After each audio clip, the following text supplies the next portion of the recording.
Ինչպես գիտեք, որ աշնանը հրեաները տոներ ունեն, և դրանցից ամենակարևորներն են Ռոշ Հաշանան, նրանց նոր տարին, և 10 օր հետո տոնվում է Յոմ Կիպուրը, որը ներման, ապաշխարման տոն է, եթե կարելի է տոն ասել,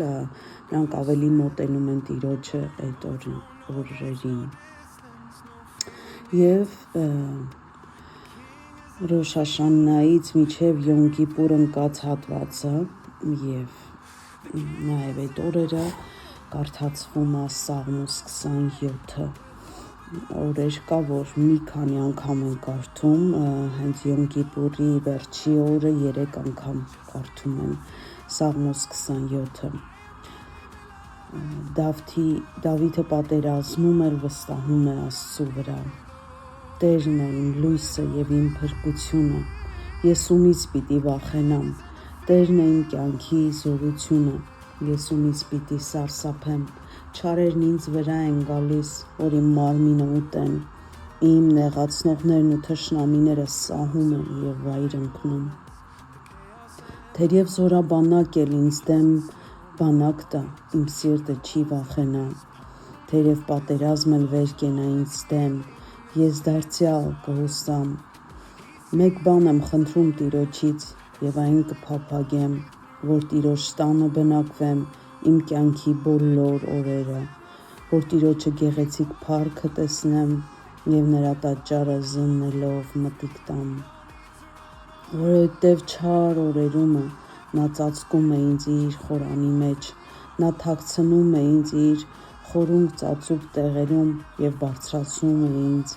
վեմի վրա։ Եվ հիմա իմ գլուխը կբարձրանա իմ թշնամիների վրա, որ իմ 4 կողմը կան, և նրա խորանի մեջ գոհության պատարագը մատուցանեմ,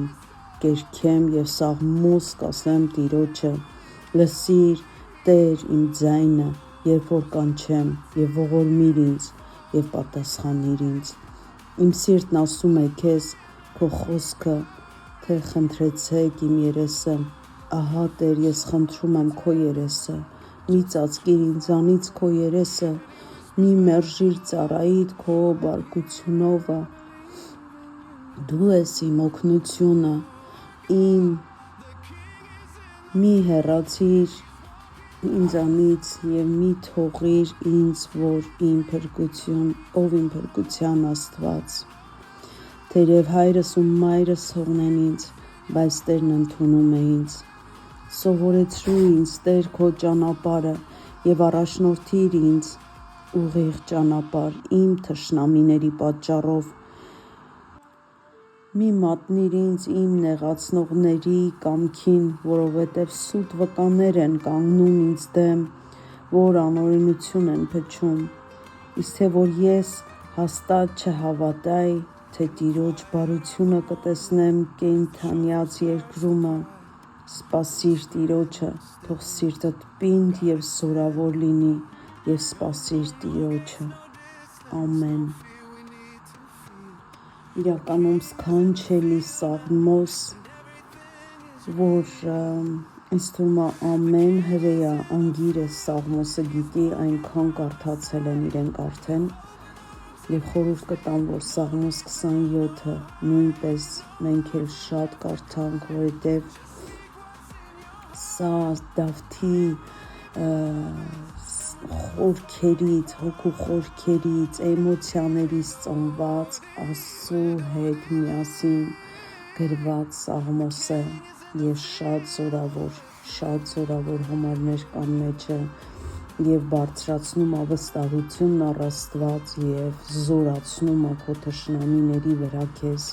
Այս Սաղմոսը քո ինքնարժեքը բարձրացնում է, երկյուղը վանում է և քո ներքն աշխարհը դու տեսնում ես այնպիսին, ինչպիսին որ Աստված է քեզ պատրաստել և տեսնում։ Եղեք օրհնված։